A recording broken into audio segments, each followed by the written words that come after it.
USA இன்றைக்கி பெரிய போர்களுக்கு காரணமாக இருக்குது. ஆனால் ஒரு காலத்தில் யுஎஸ்ஏ போர்கள் பண்ணாமல் இருக்கணும்னு நினச்சது. வேர்ல்டு வார் 1ல் அமெரிக்கா போர் பண்ணாமல் தான் இருந்தது. ஒரு சம்பவத்தினால வேறு வழி இல்லாமல் பண்ண வேண்டிய சூழ்நிலைக்கு தள்ளப்பட்டது.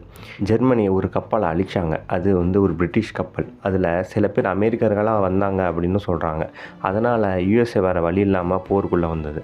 அதனால் ஜெர்மனிக்கு எதிராக இருந்த கூட்டணியில் தான் யுஎஸ்ஏ இருந்தது. அதனால் அவங்க வெற்றி பெறதுக்கான வாய்ப்பு அது உண்டாக்குச்சு. எப்படி அப்படின்னா, யுஎஸ்ஏ கிட்ட நிறைய சோர்ஸ் இருந்தது, நிறைய மணி இருந்தது, நிறைய ஆர்ம் ஃபோர்ஸ் இருந்தது.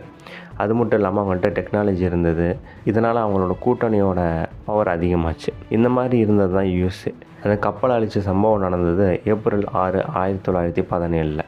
ஆனால் இன்றைக்கி யுஎஸ்ஏ அப்படி கிடையாது. நிறைய இடத்துல நிறைய தப்பான விஷயங்கள், நிறைய போர்கள், அமைதியை கெடுக்கிறதுக்கான விஷயங்களில் அமெரிக்கா இன்வால்வ் ஆகிருக்கு. ஜெர்மனி பற்றி நீங்கள் என்ன நினைக்கிறீங்கன்னு கமெண்ட்டில் சொல்லுங்கள். மறக்காமல் லைக் பண்ணுங்கள். தெரியாத உங்கள் ஃப்ரெண்டுக்கு ஷேர் பண்ணுங்கள். இது டுடே நியூஸ் சீரீஸில் Day 9.